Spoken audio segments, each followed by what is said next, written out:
Hi students, welcome to the next session in oral pathology. We are discussing salivary gland tumors. Okay, so in this video, I am here with the next tumor, that is your Warthin's tumor. Warthin's tumor is a very favorite tumor for your NEET INICT people. Okay, so I think I have seen most of 90% of the question paper, they have a question in Warthin's tumor. Okay, Warthin's tumor, and it is very simple also, very simple. And first you see this image, you can look at that image. I think you got afraid seeing that HND picture, right? Pink and blues. Anyway everyone is afraid of pink and blue when it comes to pathology, because it all goes above your head, right? But actually it is very simple. It's only pink and blue, there is no other colors. Okay, so it is just two options, either pink or blue. Okay, so it is very easy, 50-50 to choose. Hmm? So see here, this is a very favorite image based question, IBQ. It's a very famous IBQ, image based question. So that's why I started with that image itself. Okay, just you start the video and you see this terrific image, right? Okay, now let's come to Warthin's tumor. Let's learn something about Warthin's tumor and then come to the picture. So Warthin's tumor is a very simple tumor. The other name, if you know the other name of Warthin's tumor, it is done. It's complete. You can wind up the video. Okay, the other name of Warthin's tumor. If you understand the other name of Warthin's tumor, it is called a papillary cyst adenoma lymphomatosum. Lymphomatosum. Now, if you understand the definition of this, if you understand what it means, then it is very easy. So, papillary means it's papilla. You may have seen papilla. Papilla means finger like, right? Papilla. Cyst, yeah, there's a cyst, means there's a cavity. Okay, so there's papilla. Papilla like some structures, there is cavity. Adenoma means that is a benign salivary gland tumor, benign glandular tumor. Right, adenoma is a benign salivary gland tumor. Adenocarcinoma is a malignant. Lymphomatosum, so something related to lymphocytes or lymph nodes. Okay, lymphocytes or lymph nodes. Okay, so that is the definition. Papillaries things are there, cystic cavity is there, benign tumor of salivary gland tumor lesion, and something related to lymphocytes or lymph nodes.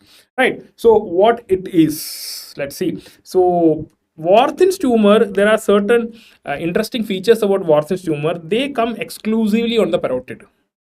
They comes on the parotid gland, exclusively on the parotid gland, and there is a high chance that they can come on both parotids at the right time.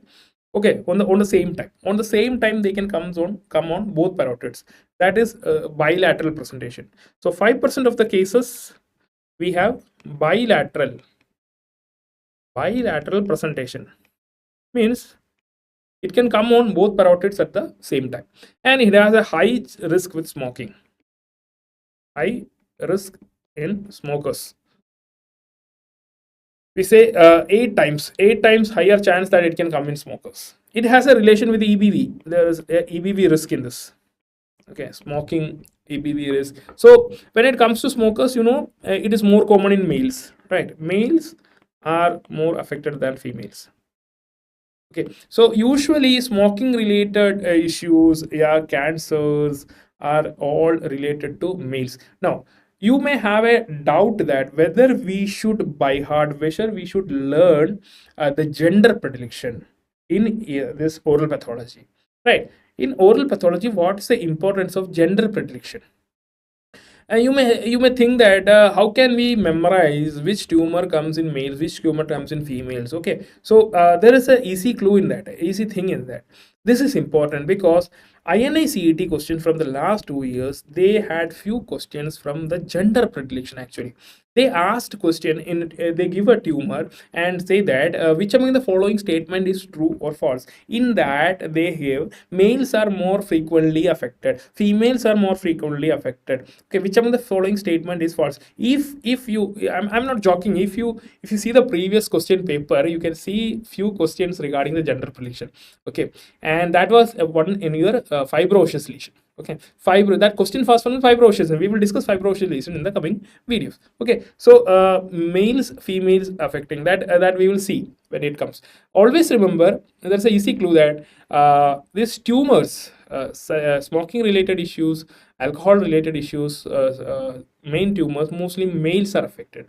While autoimmune disorders, okay, Sjogren syndrome, okay, pemphigus, autoimmune lesions, those will be more in females. Okay, so females are autoimmune, means they are they make collateral damage, right? So nothing offensive. These are all methods to remember. Okay, just feed into your brain. These are all my examples, my relations. I mean, what I'm relating to these things, they are all just for educational purpose. Okay, I am not talking offensive. These are all for your education. Just relate and study that so that you don't forget. So there's habitual things are more in males, and this autoimmune things. Autoimmune, I say autoimmune because the females have females are very difficult to understand, right? The autoimmunity, and they are in females. Okay, so this is one thing. And fibrocious lesion also more common in females, that we will discuss in fibrocious. Okay, so this is one thing. And this other feature of this Warthin tumor, they can develop due to radiation exposure. Radiation exposure. And one thing is that a pleomorphic adenoma usually comes in the deep lobe of parotid, while Warthin's tumor usually favors the tail end of the parotid. Tail of parotid is the most common site. So you can see a swelling near the angle of the mandible. In pleomorphic adenomas, the swelling will be on the surface of the ramus.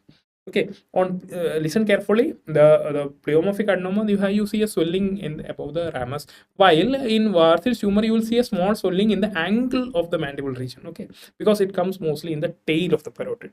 Now, so that is certain facts about Warthin. Coming to the histopathology. Now, in the histopathology, what you see is that you have learned that there is papillary. So we have papilla-like structures. Papilla-like structures, or we say papillary structures, and this papillary structures is lined by two cell layers. These two cell layers are there. One cuboidal, one is cuboidal, and one is a little columnar to triangular. Triangular. Try.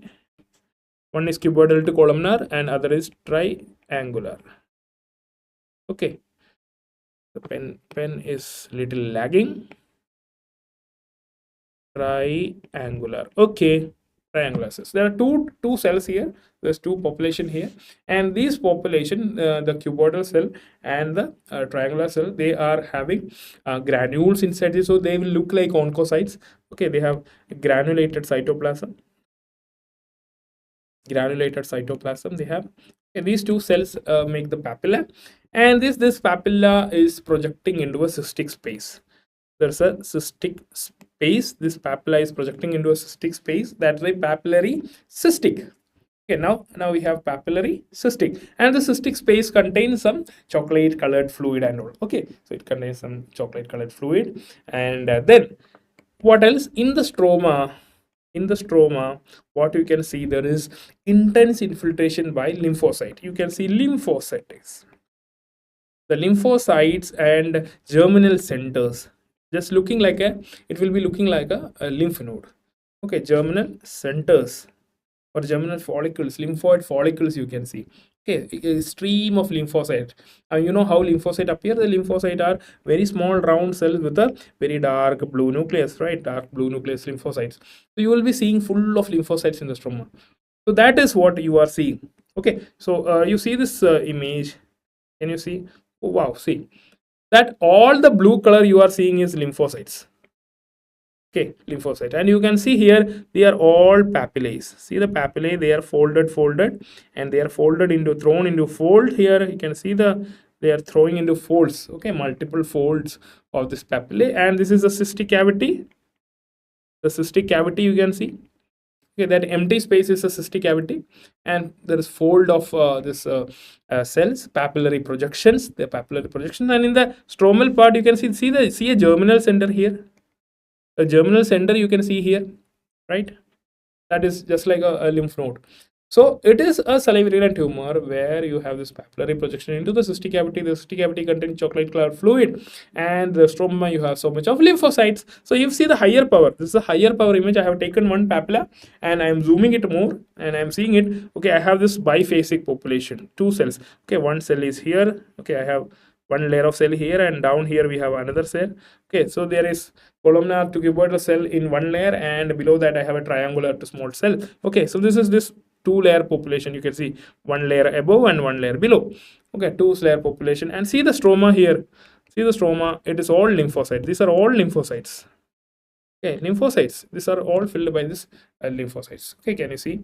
I'm just magnifying for you. Okay, so this is how a Warthin's tumor look like. Okay, so please remember this image. This is an IBQ image based question. Please try to by heart or just remember, keep in a picture memory. Okay, keep a picture memory of this. Okay, I hope this is clear to you. And this Warthin's tumor usually comes, it can come along with pleomorphic adenoma. Okay, pleomorphic adenoma and Warthin's tumor can come sometimes occur concurrently. Okay, so this is another lesion. Okay, I hope it is clear to you. See you in the next video with the next lesion.